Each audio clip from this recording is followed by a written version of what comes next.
It's my very pleasant duty, as always, to introduce the third of the International Music and Arts Society's Golden Jubilee Heritage Lectures. Music, musicians, and musical instruments at the Mughal court by very distinguished art historian and writer Dr. Asok Kumar Das. Dr. Das and Dr. Mrs. Shamuli Das, who's a textile historian, are both visiting Bangalore from Shantiniketan after almost exactly a decade. Thank you very much for accepting our invitation to be part of this special anniversary year. It is 50 years since Rani Vijaya Devi Kotada Sangani founded the International Music and Arts Society.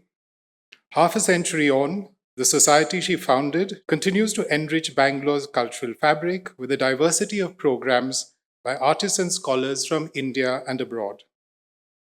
The focus of Dr. Das's lecture today is music in the art of the Mughal miniature. This is a music which endures 4 centuries on, mainly in the Hindustani repertoire of vocal and instrumental music. Dr. Asok Kumar Das is India's leading authority on Mughal and Rajput miniatures. His engagement with these jewel-like pictures began in the 1960s when he was appointed Keeper of Paintings at the Indian Museum, Calcutta.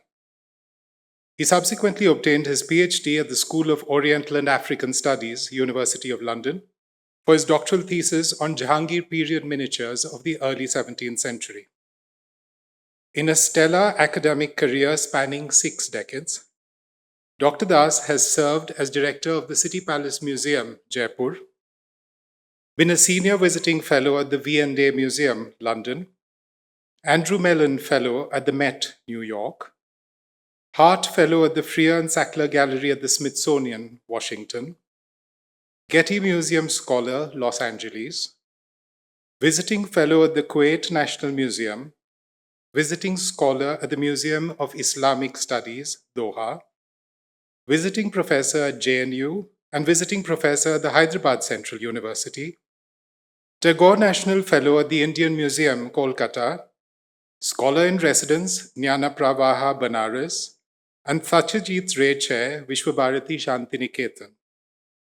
A prolific writer in English, Bangla, and Hindi, Dr. Das is the author and co-author of several seminal works.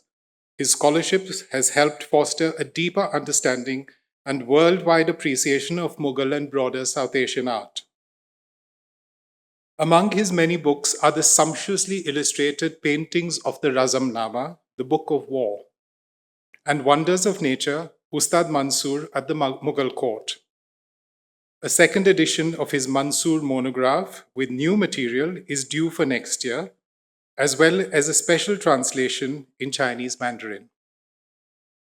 In 2023, the Courtauld Institute of Art, University of London, conferred to Dr. Das their honorary doctorate of literature in celebration of his contribution to world art and art history.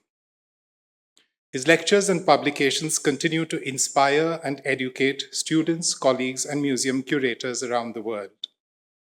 You'll be happy to take a few questions at the close of this lecture. And now please join me in welcoming Dr. Das to the stage. Good evening, friends.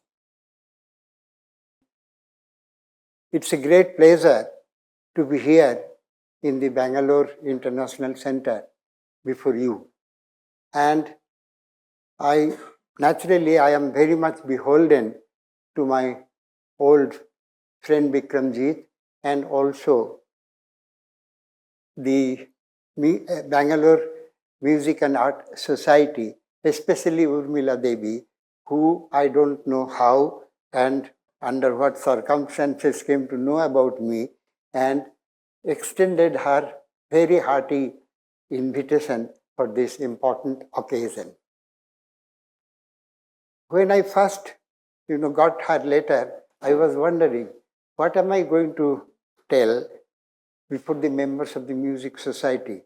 Because I don't know much about music as such. So I thought, and Bikramjit came to the scene a little later. He was always there behind the scene. And then I thought it would be quite interesting if we show some selective miniatures and where the subject matter is music, musician, and also musical instruments, that would be much more relevant.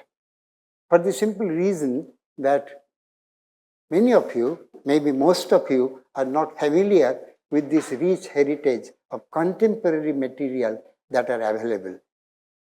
Because paintings, more than a contemporary writing, especially if the writing material are by court historians, they don't tell, actually they tell much more accurately and much more elaborately than those writings.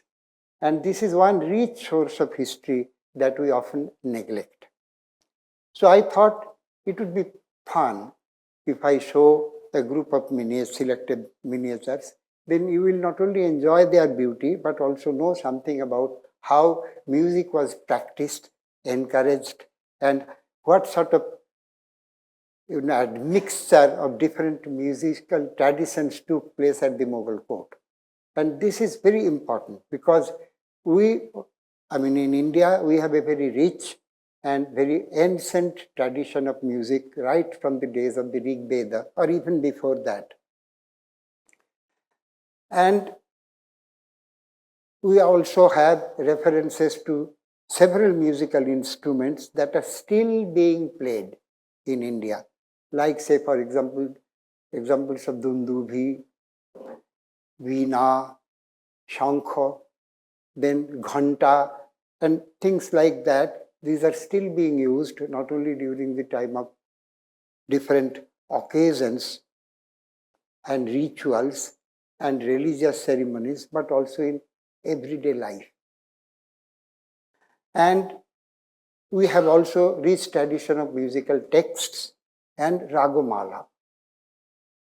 And quite amazingly, and I've come to that point, in the Mughal court, there are paintings of great painters, great musicians that I will show some of them to you, and also different occasions when music was played, not only as individual performance but also as ensemble. And there are, of course, the great tradition of the Nakara Khana. In fact, music was in the blood of the Mughals.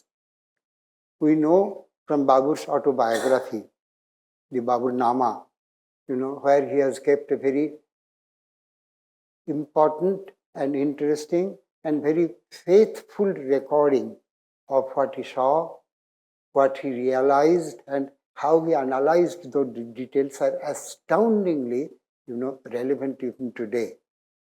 He was a very unusual person. He was not so lucky with his political activities, but at the end, what he did, that changed the entire history of the Indian subcontinent. He finally landed in India, and thought that this is a place where we are going to stay. So it was not colonizing India in that sense, making a new home. And by doing that, it's not a question of just coming and winning a victory over the people and take their riches and everything and going back to their own country. It was not like that. They came here and settled. Hindustan became their own place. So that is the way in which the beginning of the new dynasty of the Mughals came and became a very important and interesting part of Indian history.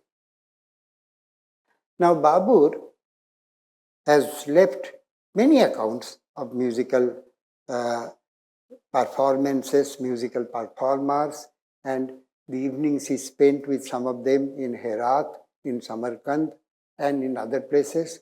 He has even given the names of some of them.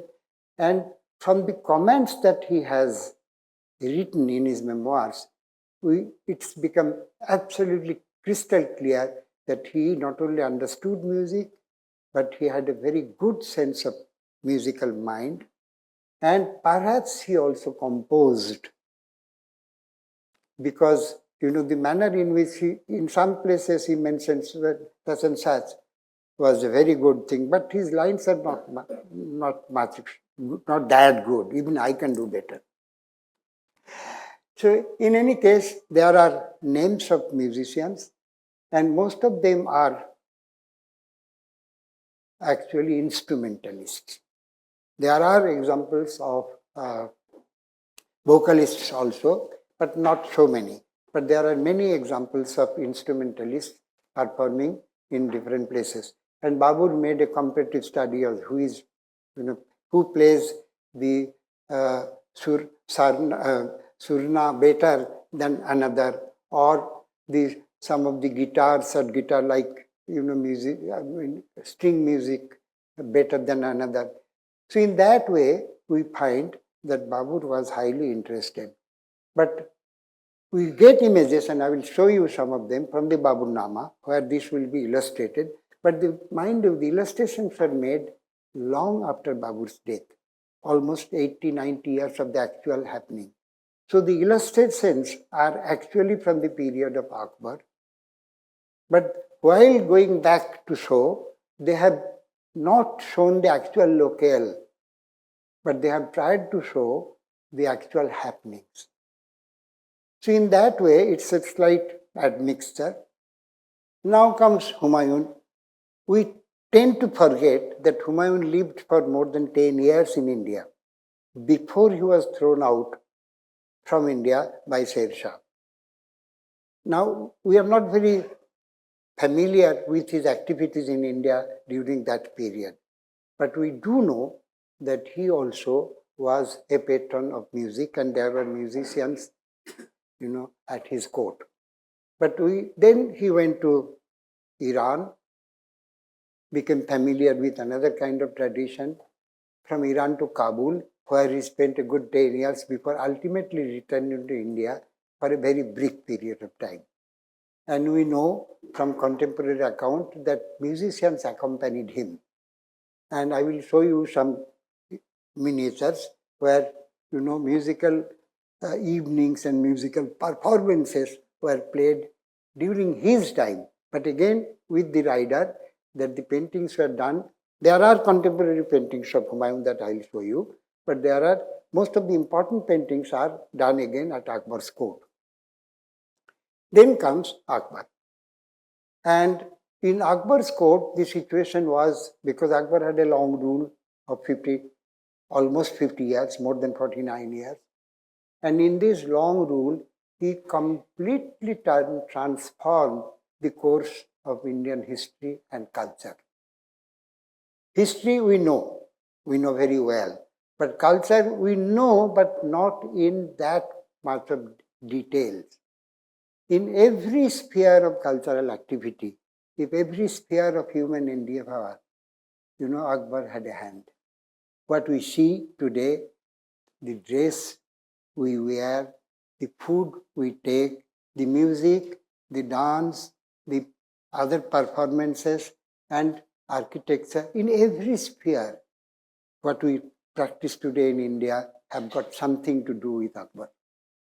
Because what Akbar did, he invited to work in his karkhanas in Fatehpur Sikri, Agra, and Lahore the best people, in that trade.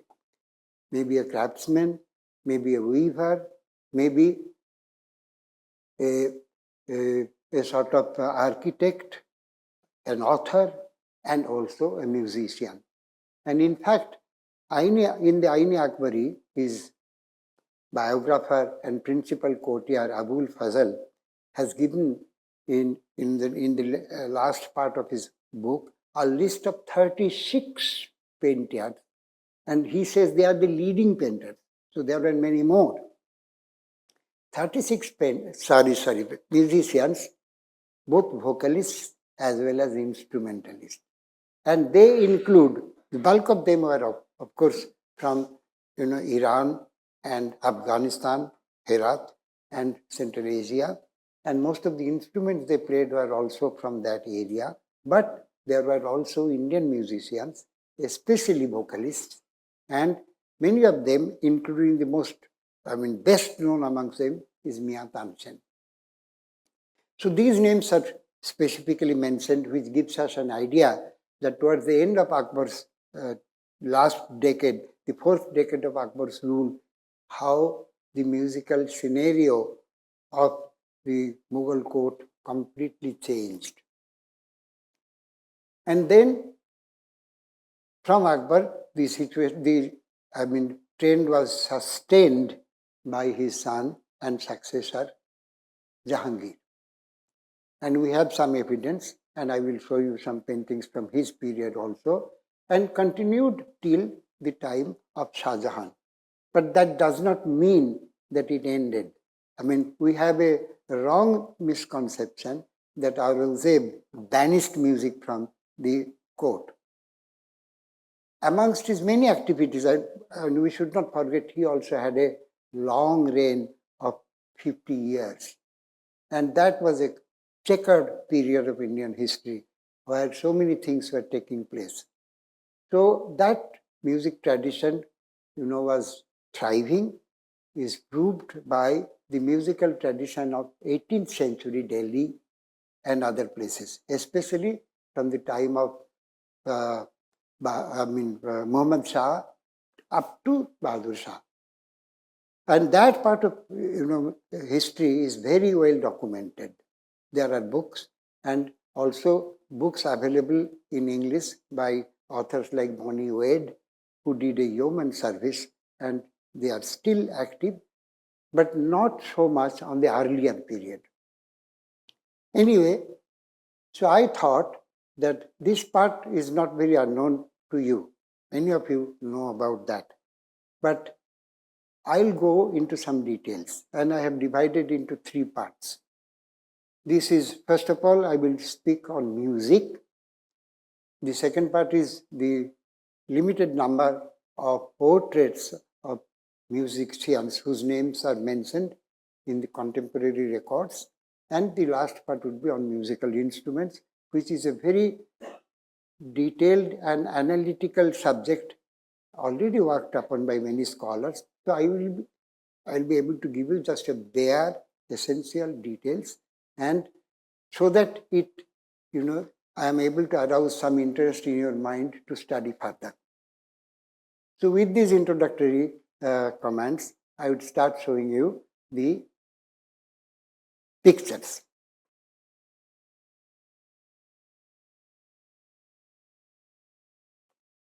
As I mentioned, the first painting is of the Nakara Khana. You all are familiar, with this thing. Who has visited any Rajasthani or any Mughal palace or fort, especially the Red Fort of Delhi or Agra or Fatehpur Sikri, and those who are lucky to see Lahore and other places. Everywhere there are many gateways, and on all the gateways above, on the top of the gateways, there are a sort of ample space to accommodate a group of musicians. And they are mostly consisted of all these 2, the wind instrument, like the nakara, the shinga, and all these of different sizes, and the drums. There are big drums, there are smaller drums.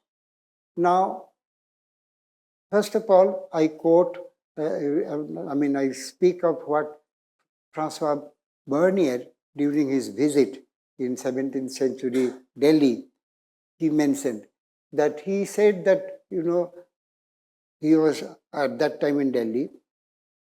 So he heard the music at the advent of the dawn in the morning. And after that, the melodies are so mellifluous.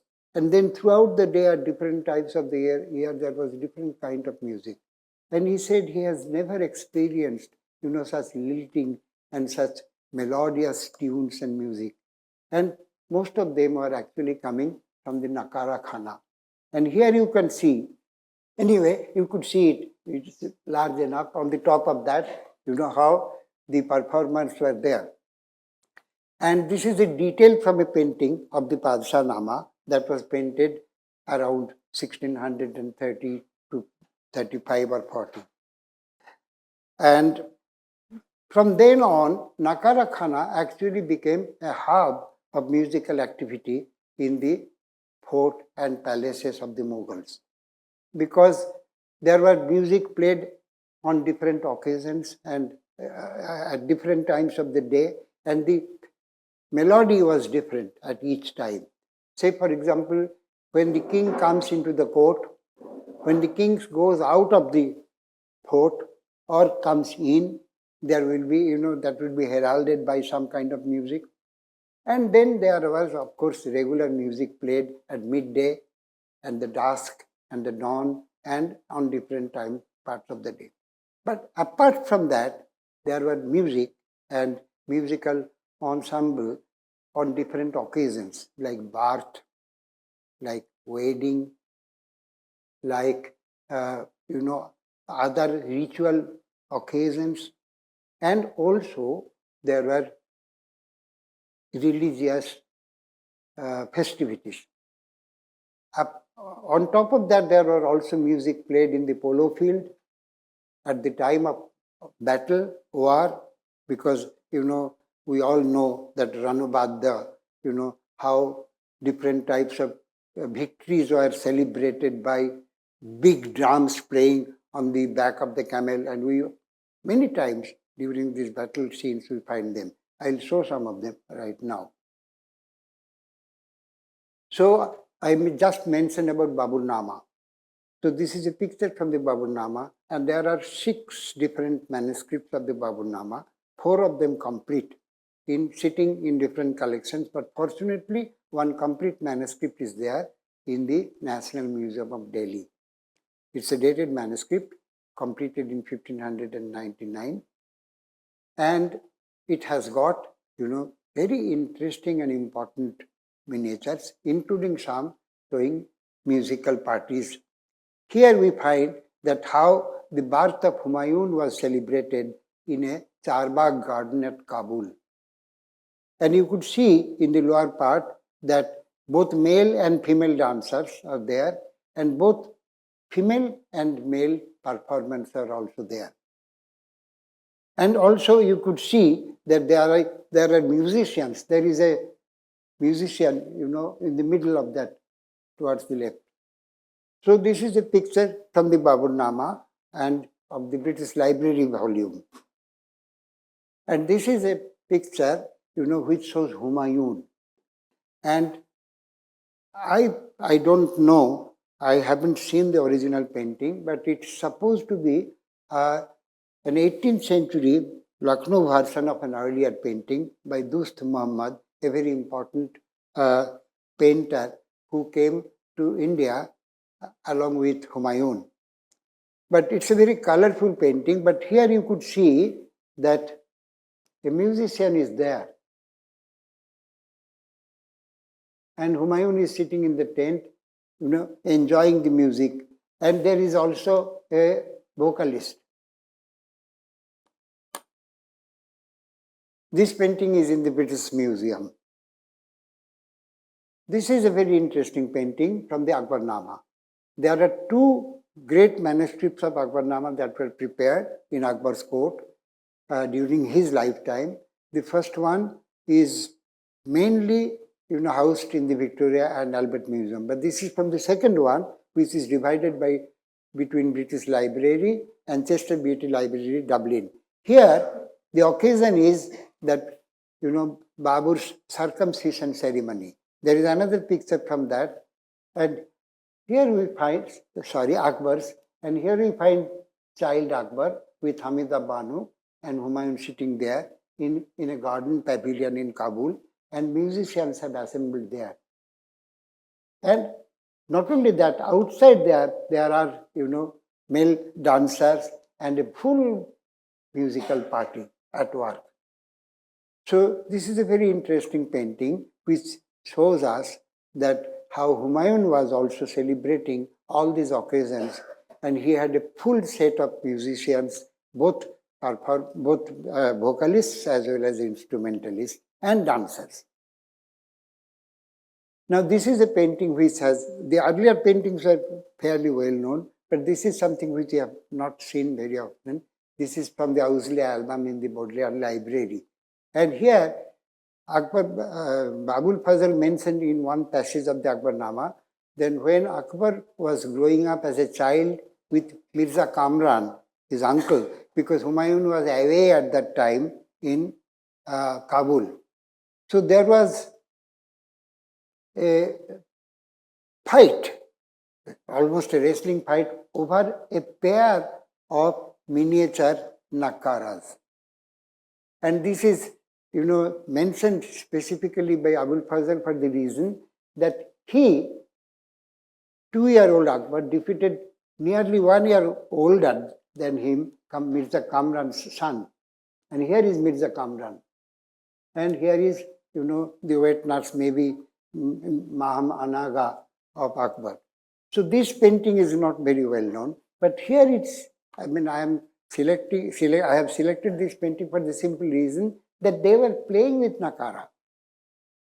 And we know for sure because in the chapter of music in the Aini Akbari, Abul Fazl has specifically mentioned that His Highness not only takes interest in music, he often goes to the Nakara Khana and plays the Nakara himself. And he has taught some of them how to play it in different, times of the year. So that means, mind you, he had so many other kind of activities, but he was taking that much of interest in music and musical instruments. Well, we know from the account of Mia Tansen's coming all the way from Gwalior and spending time, and there are so many stories, anecdotes, and later records of the activities of Mia Tansen in Akbar's court and about Mia Tansen that you are all, I am sure, familiar with some of them. Now, this is a painting which is contemporary,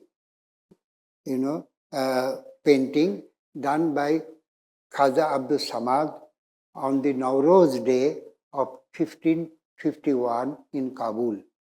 And here we find young Akbar taking lessons of painting, but in the company of a young musician playing a string instrument. So this is a very interesting painting, and the signature and date and all the details that I have just mentioned are written here. That Khaja Abdul Samad completed this painting in half a day on the occasion of Nowroz and showed Akbar, and this is interesting also that he not only, as I just mentioned, played the Nakara, but he took lessons of painting as well. So this particular painting is preserved in the Gulshan album in Tehran, which was compiled by Jahangir, and I will show you some more paintings from the Gulshan album and tell something more about the Gulshan album's compilation. Now this is a painting of the Akbarnama, and the occasion is Prince Salim's birth. And there, the painting has been conceived. The composition is very interesting. They have taken a complete bird's eye view, as if from a distance they are showing the interior and the different layers of the palace. Now, at the top you find the zenana, where the child has just been born and being adored by the wet nurse and the mother, and there are, other female companions there. And there is a huge lot of, musical performance to usher in the happy occasion of Prince Salim birth at the humble, hermitage of Salim Chisti near Fatehpur Sikri. Now, this painting is fairly well known, and we know because it was painted also by a leading painter, Keshav Das. Now this is also from the Akbarnama, and this shows the occasion of the birth of second son Murad. Again, in the top we find, the child birth, and just after the birth, all these people have assembled in the zenana. Then the astrologers are casting horoscope for the newborn. Then you find all of them there, and the outside there is a huge, very noisy and loud music being played to herald the occasion of a royal birth. Now, this is another painting from the Akbarnama, and there is an occasion when Akbar visited the court of Baz Bahadur in Malwa. And Baz Bahadur was also a very accomplished musician. And in his court, there were many very eminent personalities working, both vocalists as well as instrumentalists. So here, the occasion was the wedding of Maham Anaga's son. And there you find both female dancers as well as men, and big different sizes of drums of different, shape and form. Then this painting you have already seen, it's a detail from the Padshah celebrating the wedding of Dara Shikoh. So this shows there are 4 double-page paintings in the Padshah of this occasion.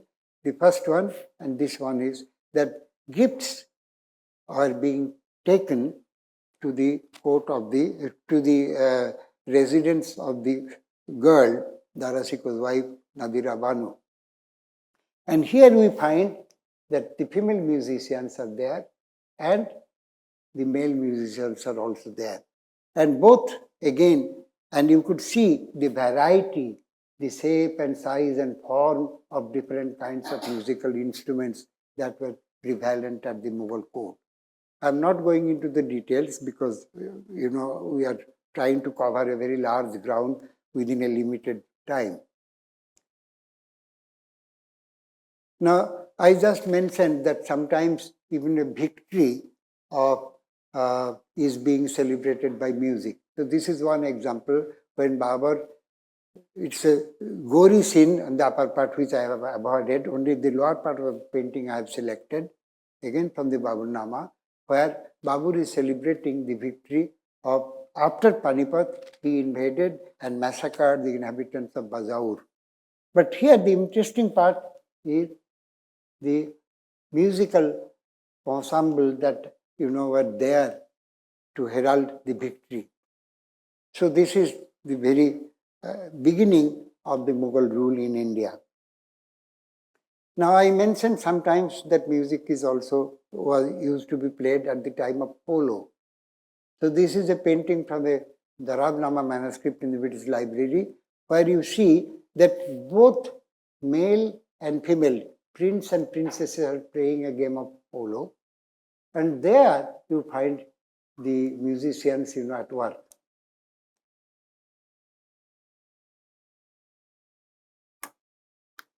This is signed by a very eminent painter called Shaula. Now, from Akbar to Jahangir's court. Here, Jahangir is celebrating the Vasant, the holy festival.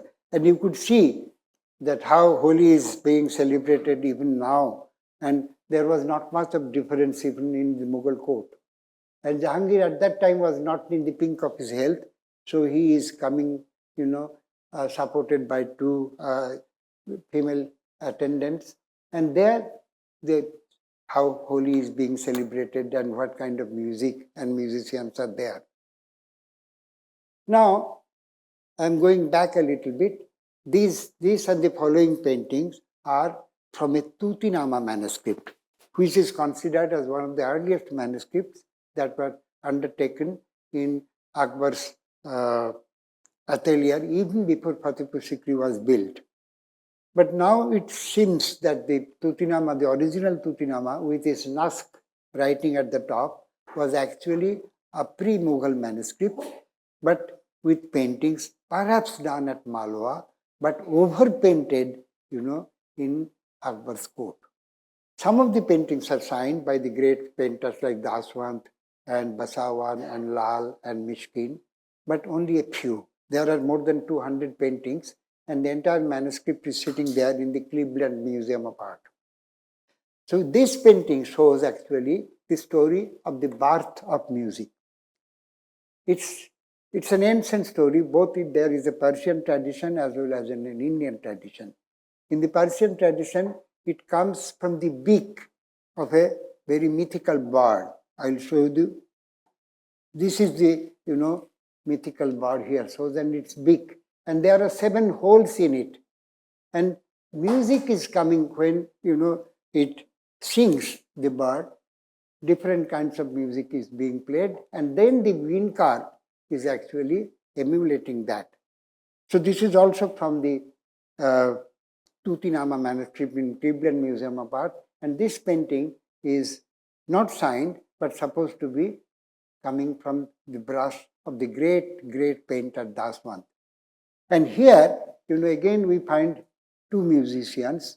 They are playing the veena as well as a string instrument which is bowed instrument. No, plucked. This is also plucked.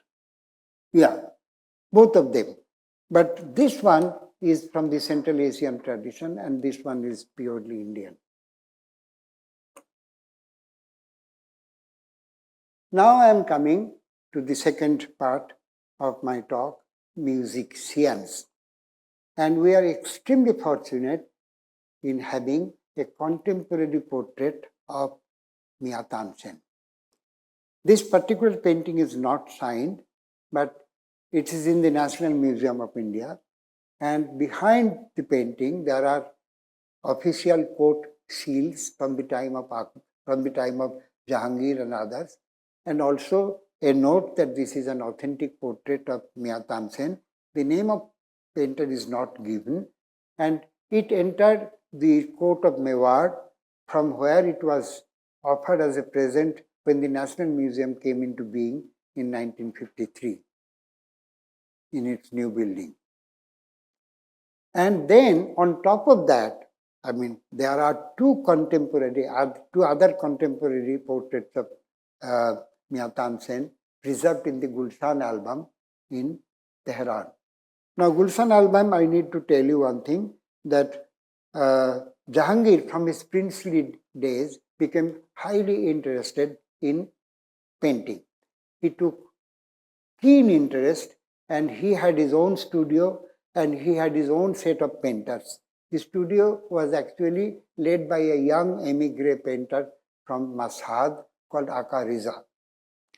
And Aka Riza's 2 sons, Abul Hassan and Behzad, Abid, they became very important painters during the period of Jahangir and Shah Jahan. Now, Jahangir, perhaps he started the work right from the time of his rebellious period at Allahabad. He started to put those collection of paintings that he collected, paintings, engraving, calligraphic specimens. Nothing was painted for him at that time. Everything he got was either from his princely days, from his own studio, or pages that were collected by Akbar and kept in the Tashbir Khana that he inherited. And these paintings are all put in an order which is very unique. In each opening you find either the paintings on either side, and the next opening you will find the calligraphic specimens. And perhaps not one but 2 albums were prepared. Murakka-e-Gulshan and Murakka-e-Gulistan. But now, unfortunately, everything got very mixed up because it was taken away from the Mughal court by Nadir Shah and then deposited in the Royal Library in Tehran. Fortunately, it's still there. And I was very lucky, to have a good week's time to examine each page of this album along with a group of international scholars coming from all over the world. And it's a gold mine because there are paintings coming from the period of Humayun, paintings done at Akbar's court, engravings coming from Europe, including engravings made by Dürer, the Sadeler brothers, the Biham brothers, and all very well-known printmakers of Amsterdam and other Flanders country, all brought by the Jesuits at the Mughal court. And on top of that, there are also exercises made by Jahangir's own painters, some of them very young, like Abul Hassan, who made a drawing of Dürer's painting of Saint John. And that painting is also not in the album, Gulstan album, but as a separate painting in the Bodleian Library. Now, he did it when he was only 13 years old.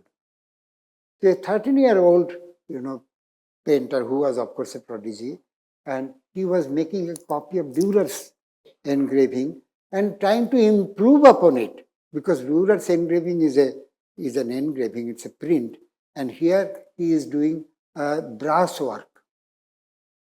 So, unfortunately, I don't have those two, otherwise I could have explained it, because these are not truly relevant for today's topic. So this is a painting, this is one painting from the Gulstan album.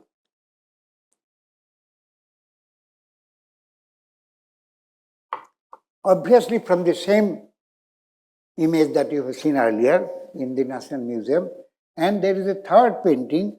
Oh, sorry, I haven't selected it because the painting is very blurred. I couldn't get a proper village. There is another painting which unfortunately I have excluded. And then comes a painting of another very important painter, whose name we cannot accurately translate, but we know it's Naubatkhanas. And it was done by Mansoor when he was still young, and the signature reads Mansoor Nakkas. Here you could see the signature. Now, there are two candidates for the title of Naubatkhanas. Naubatkhanas was the head of the Naubatkhanas, and in fact the head of the music department of both Akbar and Jahangir. So Jahangir mentions in his autobiography that today I have given the title of Naubatkhanas, to a musician who is an accomplished binkar from my father's time. That is Ali Khan Karori. But there is also another Naubatkhanas whose name is signed as Misri Singh. This is from the Goenka collection in Bombay of the same, perhaps the same performer. And there are other paintings also, I will show you later, coming perhaps the same painter or another Naubatkhanas in the Museum of Fine Arts in Boston. So this is a visiting musician called Bakhtar Khan Kalawant. Kalawant means musician. And this one is a Jahangir's autograph. So here he mentioned at that time he was resting, spending some years' time in Ajmer. And emissaries were going to and forth from the court of Bijapur and the Mughal court. And Prince Khurram was spending some time trying to defeat both the Deccanese rulers as well as taking also the ruler of Mewar. So Khurram, that means future Shah Jahan, was also a great patron of music amongst other arts. So here we find that Jahangir mentions that today in my court, it was visited because I heard about the immense reputation of son-in-law of Ibrahim Adil Shah II of Bijapur, who was also an accomplished musician and a composer, and also he wrote musical text called Kitab-e Navras. Now, this fellow is Bakhtar Khan Kalawant from Bijapur, and Jahangir received him very cordially, and he spent about more than nearly 2 years' time in Jahangir's court, and Jahangir richly rewarded him with all sorts of great gift, and he went back. The whole things are recorded more than once in his autobiography, Rituzuki Jahangiri. Now this inscription says Numa Khan, Kalawan. But this shows exactly the same picture that of the same person that Mansur did the work. Dark color, big figure, and with a veena. Now this is the picture of Ibrahim Adil Shah, the second of Bijapur, done by Farooq Bey. And he is painting again his favorite musical instrument, and you could see some of the musicians in front of him. He is playing the veena, he is playing the string instrument, and the others are singing before him. Now, this is another picture from a Jamiut Tuarik manuscript, just to show you some of the instruments that are being played at the court on the occasion of, this is a picture from the Khamsa-e-Nizami manuscript. And there, the occasion is, there are marriages of 7 brides with 7 bridegrooms, which are not present here, but we could see 5 of them there. And the great occasion is being performed both by musicians and dancers. And there you could see a zitar,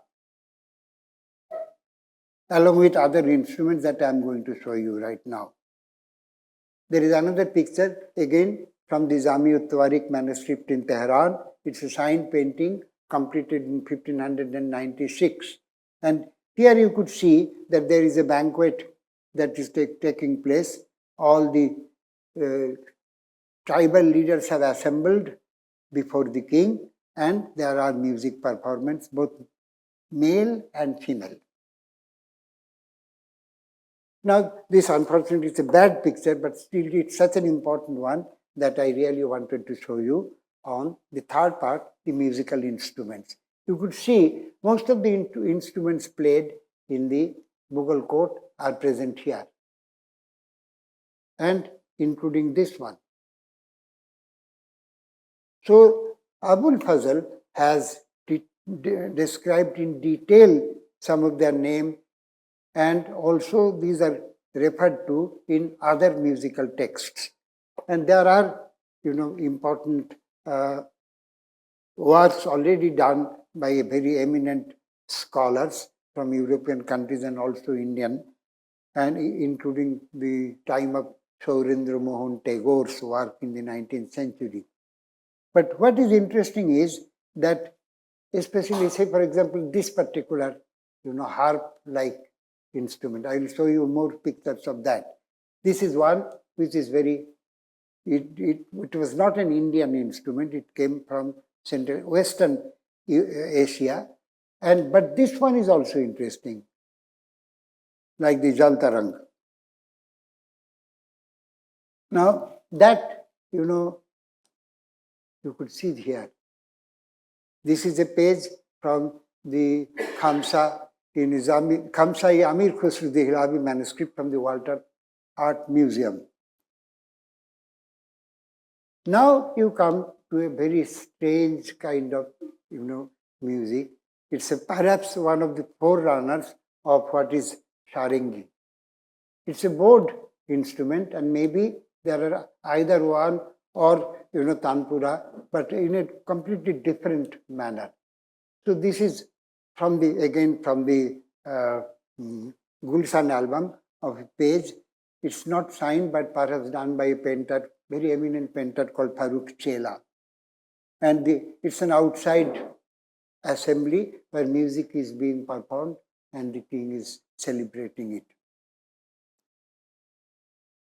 The same instrument, this is done on the margin of a folio of the Gulshan album.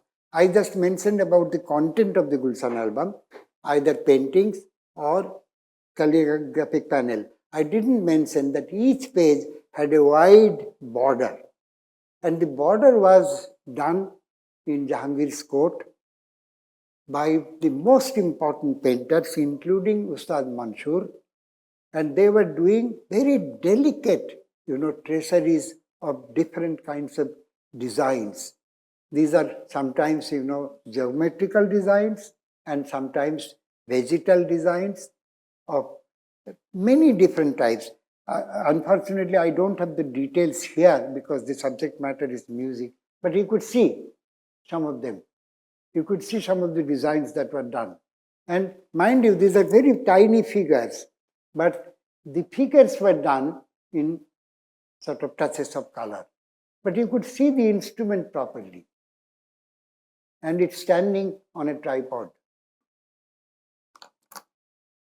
The same instrument, it's a very bad picture, but I have deliberately kept it because this, this page is unpublished, but that it was being played also by female performers, instrumentalists, and both male and female. Now this, is a very different one. It's an Abyssinian performer, musician, who is playing it, and it's not a familiar kind of musical instrument that we find. And we don't know the name, but this particular one is in the collection of Cleveland Museum. Now here we find perhaps a young European player, but he is playing actually a very typical Indian musical instruments, which was, prevalent in India before the Mughals came and continued till present day. This is a very, again, the musician looks like an old European one and sitting on a, European kind of chair. This is again, it looks like a European lady, but sitting on a European kind of furniture and playing a string instrument which is very close to a kind of, not saringi really, but because saringi is played with a bow, but something like that. And this is again a very complex composite kind of music being played like a bagpipe. As you see, it's a bagpipe. The bagpipe is clearly a Western kind of musical instruments, but that it arrived at the Mughal court. But here we find also combination of so many things. So it's a kind of concoction, whether it's a real instrument or the artist has tried to show an assemblage in one composition, we don't know. This is perhaps the last one. It's a pipe organ. And there we find not only the organ, this is a page from the Khamsa-e-Nizami manuscript in the British Library, which was completed in 1596. And it's a bigger scene where Plato is playing his music. So, and with this lilting music, the entire animal kingdom, came to stupor. They closed their eyes and started to sleep. It was so melodious, so meaningful. So, I have completed, I have just 3 more paintings which come from the earlier part of Akbar's reign. The instruments are not unfamiliar. The second one and the third one. So this is a subject, which is virtually endless.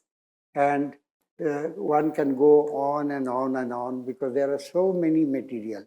But my purpose here was not only to show the musical instruments, but how they were depicted at the Mughal court, the paintings. And paintings, as I told you in the beginning, they are the most authentic evidence from the period. Because we know where they were painted, we know when it was painted, we know in most cases who the painters were and for whom it was composed and done. Thank you.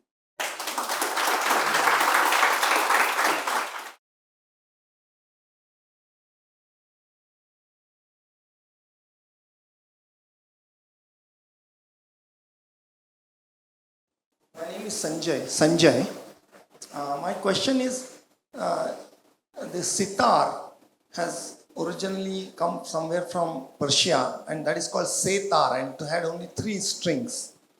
So what is this thing? At what period did it come to India, and how it became 7-string instrument after 3 strings from Persia? Oh, don't forget that we already had a very rich and old tradition of string instruments in India. It was not entirely, borrowed from Persia. And before the Mughals came, there were other Islamic rulers also, and they were also, patrons of music. So it was a kind of improvisations done by accomplished musicians always. As you know, in the present time also, how Veena, got transformation, and there are different kinds of Veena, Rudra Veena, Saraswati Veena. So like that, the 3, 4, and then sitar came into being, sarod. So from rabab or guitar or one or ek tara, then do tara, these things are always happening. And with different, not that it was done entirely on the order of the Mughal emperor. It was done by the musicians themselves. My name is Ghanshyam. I was trying to understand that how, Drupad was at peak, and then the Khayal that is started with the Amir Khusro in 11th century.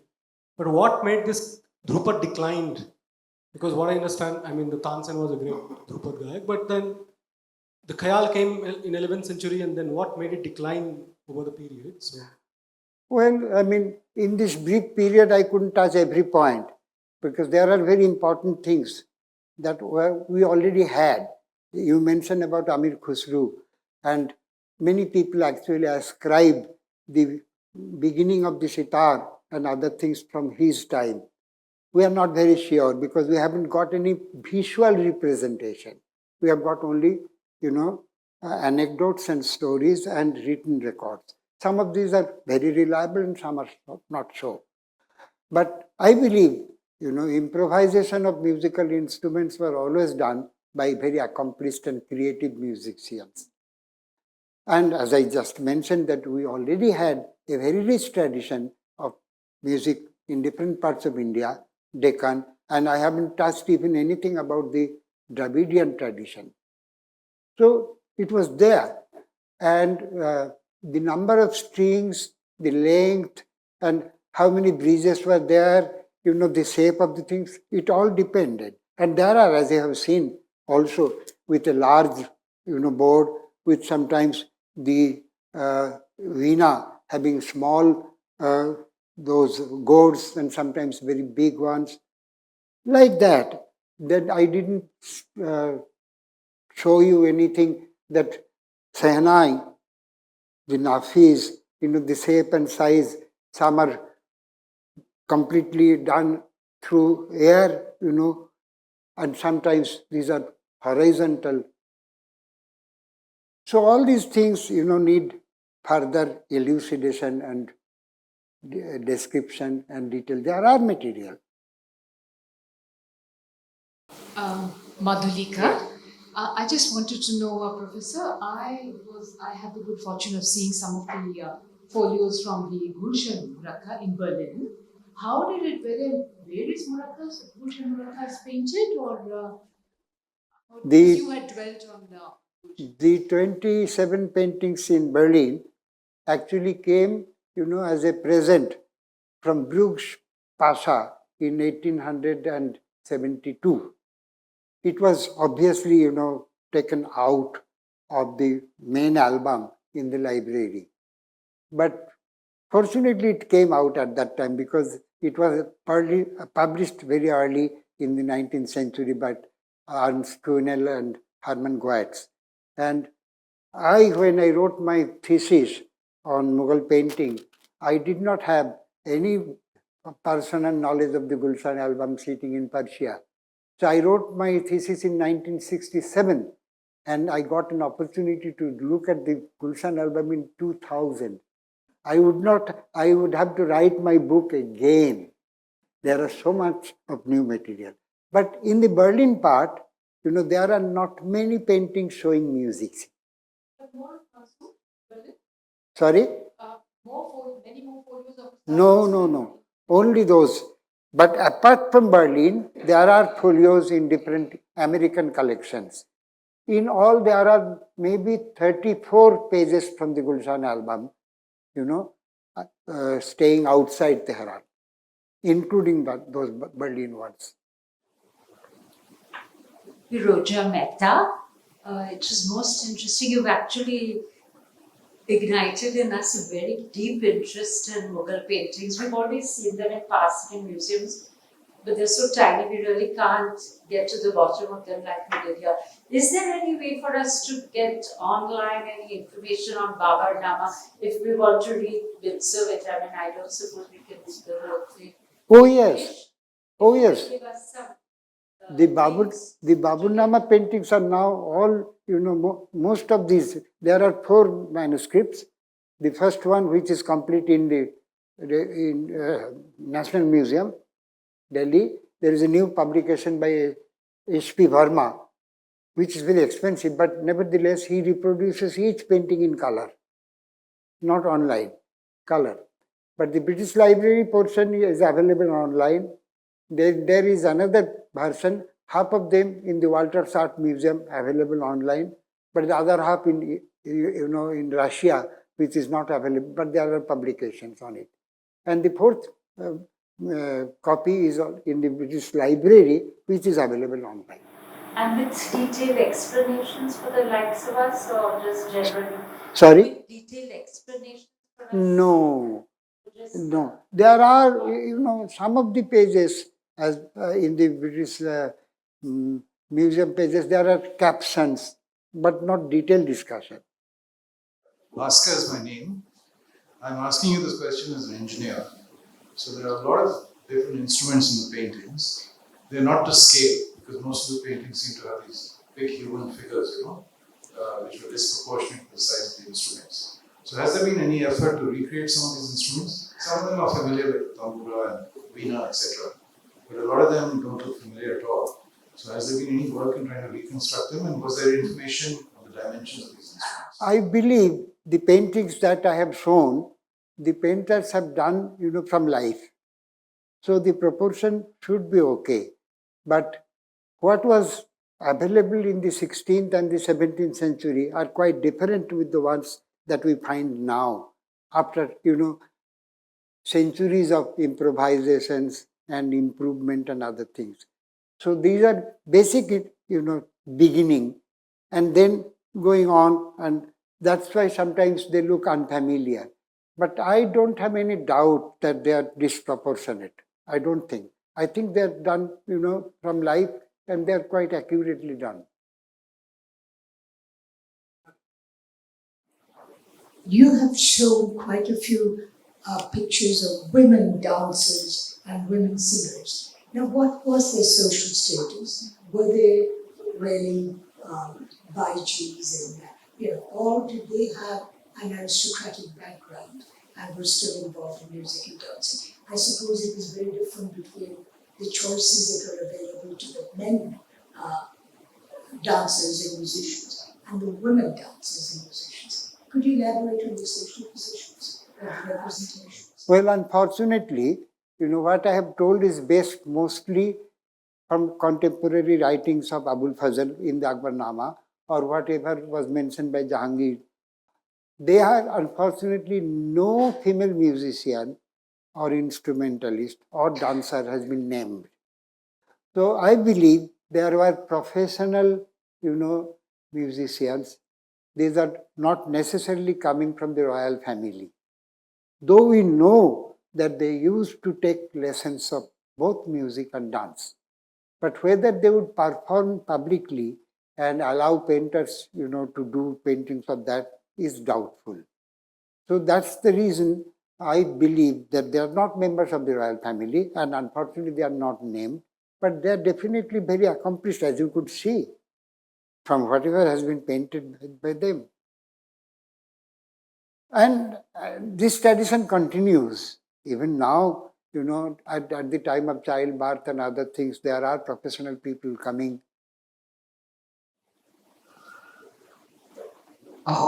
Very good evening, Professor.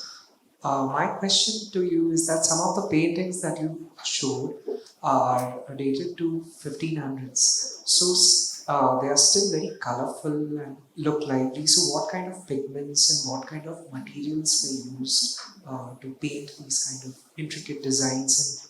And some of the paintings, one of them you showed had gold being used as a material and gold dust. And what are the materials that were used? That's a completely different world. Of course, they are coming from Akbar's court. And Akbar, in his time, was the the richest person in the world. So he could afford to procure the finest material for pigments, And there were lapis lazuli coming from Badakhshan. There were, red was coming from the cactus. The cochineal red, and sometimes they even use precious stones, and gold was used in profusion. So Akbar and Jahangir also specifically mentions that they spared no effort or money to get the best of pigments coming from all over the world.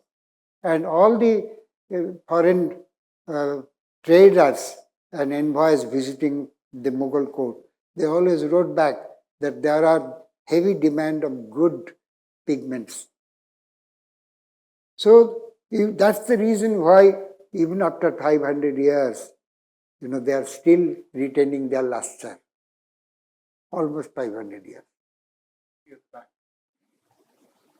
Good evening, Professor. My name is Anumita, and I have a question about the relationship between music and power in the Mughal court. Specifically, what you mentioned about musical instruments being used to herald the victory of a war. So I want to know what kind of instruments, if any, were specifically used for this, and also what kind of vocals and other musical instruments were present. I couldn't properly follow your question. Yes, so I was saying that you mentioned that music was used to declare victory in war. So, what specific instruments were present on the battlefield, if any? And well, in battlefields, of course, most of them were, nakaras, because the battle cry and other things at the most, they were all either on elephant back. We find them, drumming it. So in the Battle of Mahabharata also in description is there, that Ranabadya. So these are specific kind of percussion instruments, large size, that can be heard from a distance. And in the naubatkhanas, of course, there are also wind instruments, not much of string instruments. These are mostly for, closer musical evenings and parties or solo performance. This is Pratiti. I just have a question. Are there any descriptions in writing of compositions, of actually musical forms and compositions? I think there was an earlier question about the Drupad and Khayal. Well, unfortunately, this is not very clearly mentioned because, after all, the Akbarnama or the Aini-Akbari are official histories, not sort of literary work. There are compositions, coming, bandishes and other things coming from that period, but these are preserved in the musical treatises, like previously Sangit Ratnakar, for example. And some of these things go back to the 13th, 14th century. But one interesting point I wanted to just tell you, that the Raga Mala, in the official Mughal, requisitioned texts like Akbarnama and all these literary manuscripts, there is not a single Ragamala set patronized by the Mughal court. But we know during that period, right from the time, there is a period of 1590 where in Chunar, the king of Bundi requisitioned a set of Ragamala painting. Followed by, there is a set of painting done at Jaisalmer in 1603 when Akbar was still alive. Then there were Mewar, the Ahar Ragamala set which was done in 1607, all in the height of Mughal glory. And some of them, especially the Bundi set, it has got some kind of Rajasthani touch, but heavily influenced by Mughal style. And the Jaisalmer Ragamala, part of it is in Berlin and some parts in other part, not the complete set has been found, is completely Mughal, but not, done by any Mughal emperor or the principal Muslim courtiers, but it was definitely done by some of these Hindu courtiers like Raja Man Singh and others. So Ragamala set, the musical melody set, as enumerated in our own musical treatises, have not been prepared at the Mughal court. Hi, Professor. Thank you so much for this. This was really insightful. My name is Nandini, and the question I had was on one of the paintings you displayed, where there's this person sitting with an instrument that is a fusion of many. You mentioned the bagpipe, the harp, and something that resembles the veena. So my question was around just. We know that a lot of these documents were created to also just like glorify emperors in a lot of ways and were very, one-dimensional in the way they were, they accounted for rulers. So do you think there's like an element of just, sensationalizing their rule and also just like using foreign references, like the bagpipe is very Scottish as far as I know. So do you think that there was some part of that as well? Well, don't forget that in Akbar's court, both in Fatehpur Sikri and Lahore, there were Europeans present. The Jesuits were there. The traders were visiting quite frequently. Some of the adventurers were also reached the Mughal court. And there are official information available both from Badauni and from Abul Fazal that European musicians came. And Jahangir in fact mentioned that he wanted European musicians to perform. And there was a church that was allowed to be built in Fatehpur Sikri. And they were playing in different Christian ceremonies, European music. So bagpipes or piped organ and other European musical instruments definitely reached the Mughal court. They took fancy on some of them. Some of these things were taken as a curious as implements, but not necessarily assimilated with the Indian musical tradition. Professor, it's actually an aside, but I go back to the Babarnama and to this lady's question, because I found the Babarnama absolutely fascinating, especially, such a frank autobiography by a 16th century man. And one of the incidents which I remember there is Babar going out on a ride and he wants to have a drink.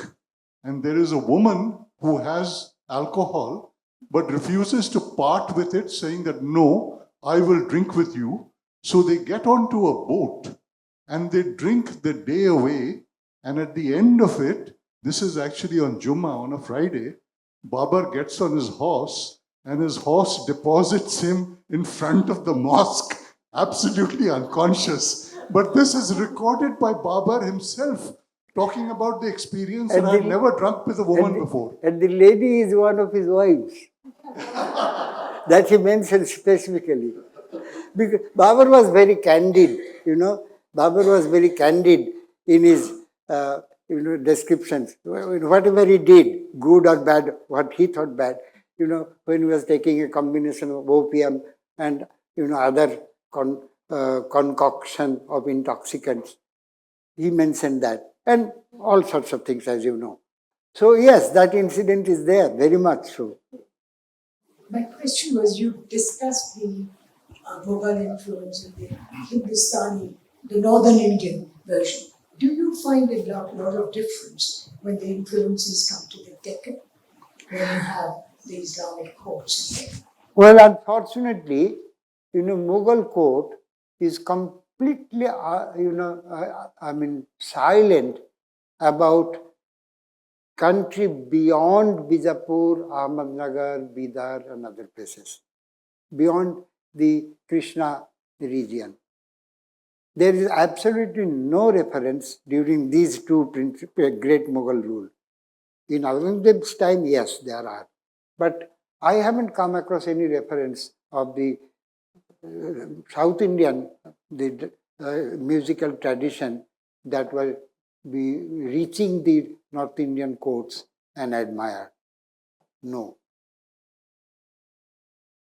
I think that's it this evening. Thank you all very much for being a fabulous audience as always. And I think, as Firoza Mehta said a little while ago, this evening has actually opened up not just our eyes but also our ears, because a lot of these paintings you can almost hear the music. For further investigation and study and more research into things. So thank you very much. I should have the last word. Yes. I'm used to giving, delivering lectures on different subjects at different venues. But frankly speaking, I've never come across such an educated, focused, attentive, and audience. And I've never faced so many sort of questions. Not questions, these are queries. And all very informed ones. So thank you very much indeed. I really enjoyed this.